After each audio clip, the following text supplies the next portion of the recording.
Welcome back to another edition of the Forts Athletics Life and Coaching Podcast. I'm your host, Charles Rivera. We're at Forts Athletics. We provide coaches and athletes the tools they need in order to achieve their unique and specific goals. And we are recording today's Coach's Car Chronicles episode 4 on Thursday, June 24th. It is the last day of school. I'm wearing the exact same outfit that I was wearing in episode 3 because I'm still on my way to work.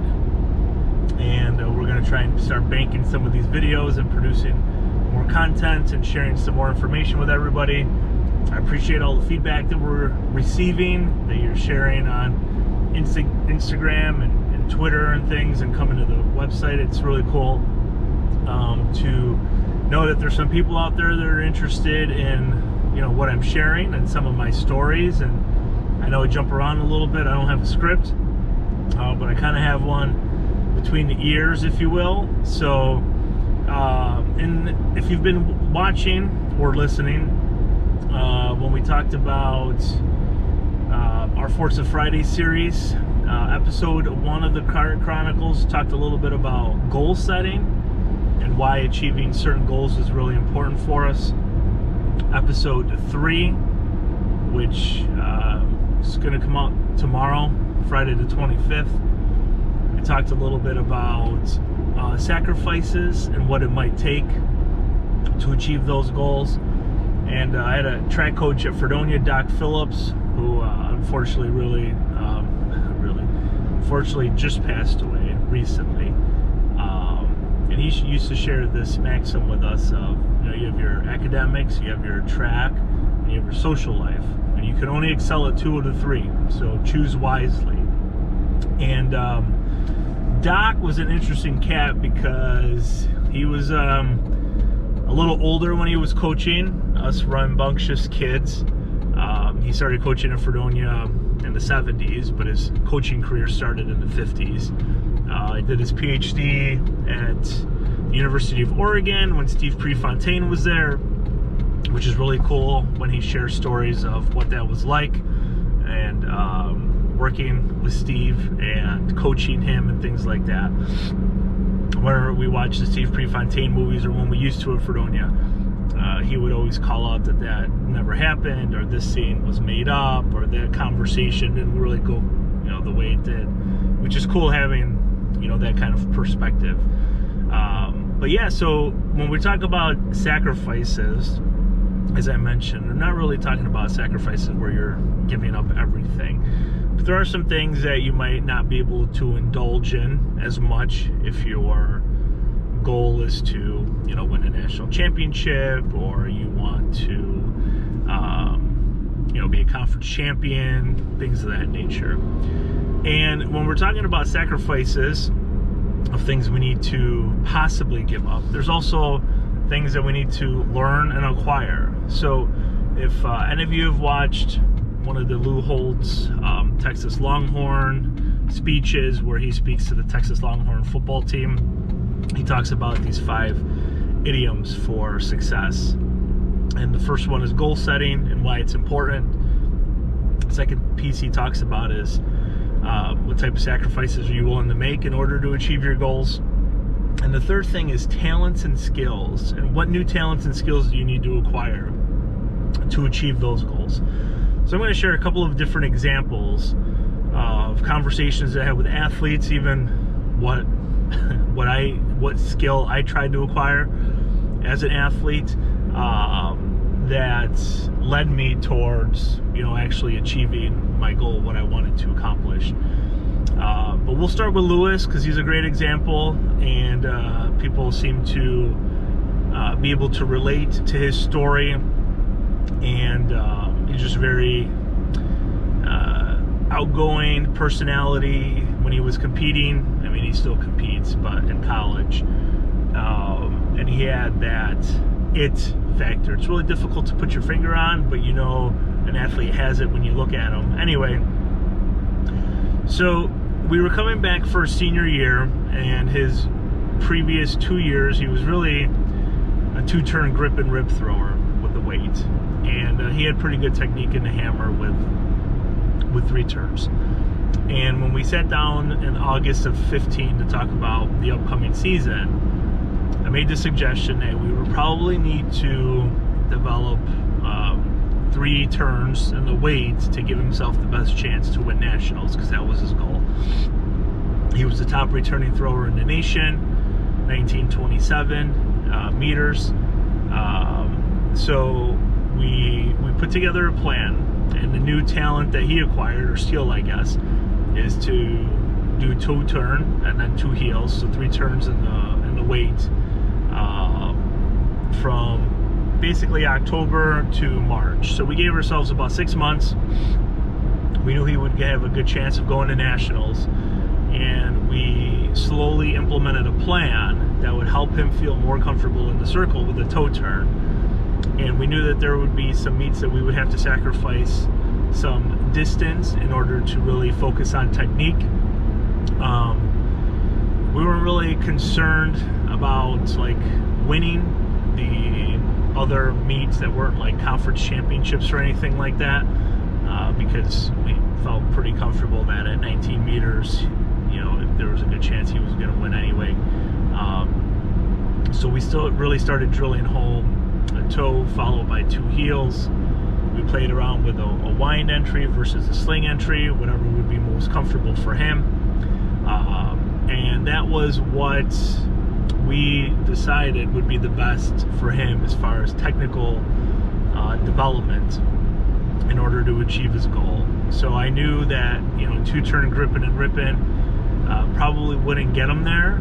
We won't know for sure now, but there was a better chance, a better reward for the risk of learning how to be a 3 turn thrower in the weight. And then even myself, I was not half as good as Lewis was, or actually most of the throwers that I've coached. I was a 2 turn hammer thrower, and I was kind of scared and felt uncomfortable with 3 turns for some reason. I was never really pushed to that, where now my freshmen all throw 3 turns with the hammer right off the bat. There's no wiggle room there, so but we could talk more about that philosophy stuff later. But so the talent that I needed to acquire, the skill, was to feel more comfortable turning 3 times in the hammer, where by the time I was a senior, you would have expected, or I would have expected, that I would have been a little farther along in my process than I was. But you know, if you've listened to the couple other Coach's Car Chronicle episodes, you'll see, or you'll hear why that may not have been the case. And like I said, across the board with our new athletes that I coach, anybody who has never really thrown before, they don't know any different. So it's usually 2 winds and 3 turns with the hammer. One of our freshmen this year at Alfred State was a 2 turn high school weight thrower that was around 67 feet. And he'd never done 3 turns before. So we quickly transitioned to 3 turns in the fall, 3 heel turns, and then once we started getting more comfortable there, we introduced a toe. So we threw basically the whole outdoor season with a toe and 3, and that was the new skill that he acquired, having previous experience throwing. Looking long term, you know, being a 4 turn thrower would probably be the best for him. He's got small enough feet, he's got good technique, so he's able to keep, you know, throws fair. And same with our other returning, well, our 1 returning thrower. He was a 2 turn hammer thrower. So we introduced 3 turns in the fall, and then also introduced the toe in the spring.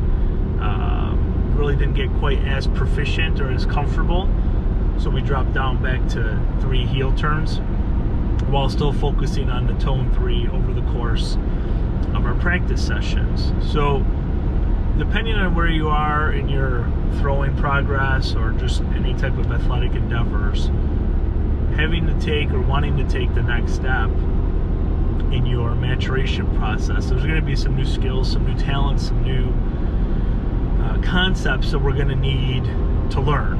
And what I have found in, I guess, almost 15 years of coaching now, is that the athletes that are most receptive are the ones that also going to reap the most rewards and have more success, just because they're able to listen, understand concepts that are being taught to them, process them, and execute them, which is really cool when you actually watch that happen over the course of a season or over the course of a collegiate throwing career, even post-collegiate.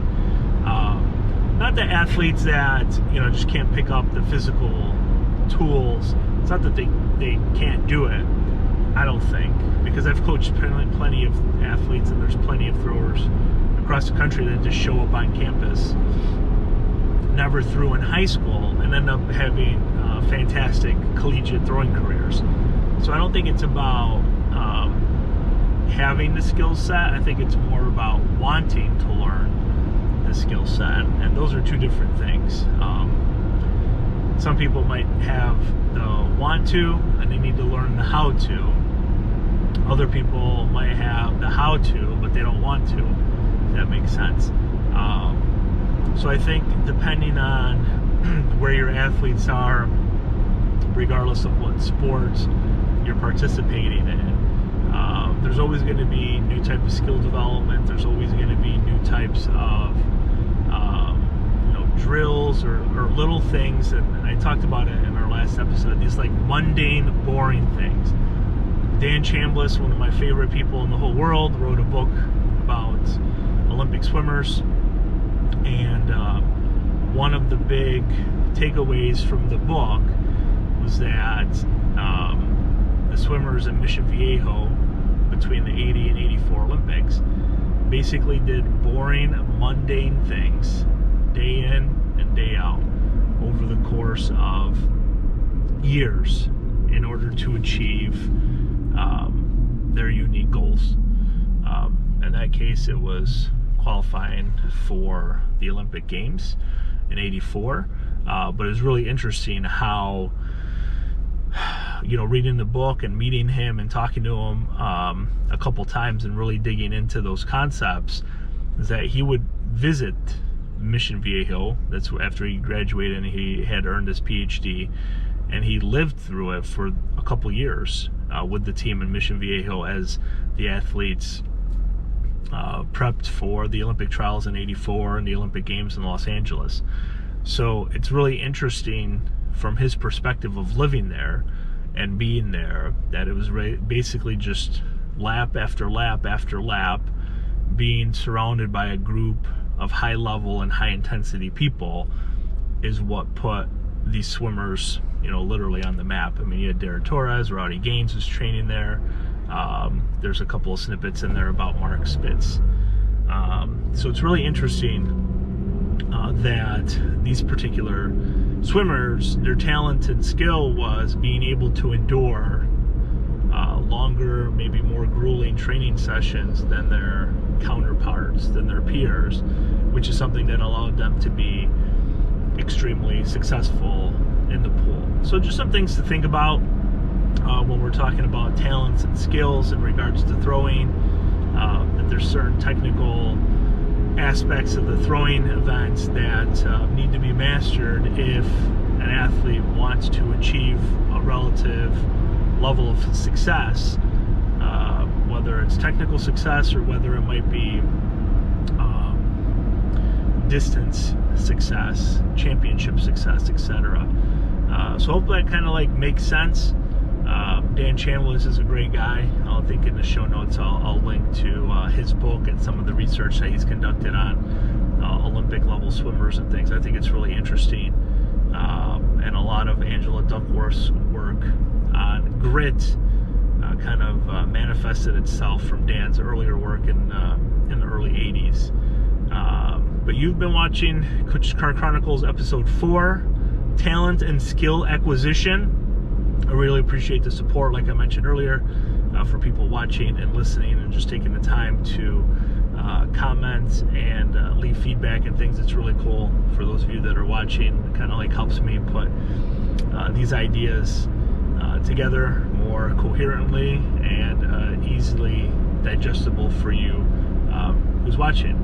My name is Charles Inferna. Thank you very much, and have a great day.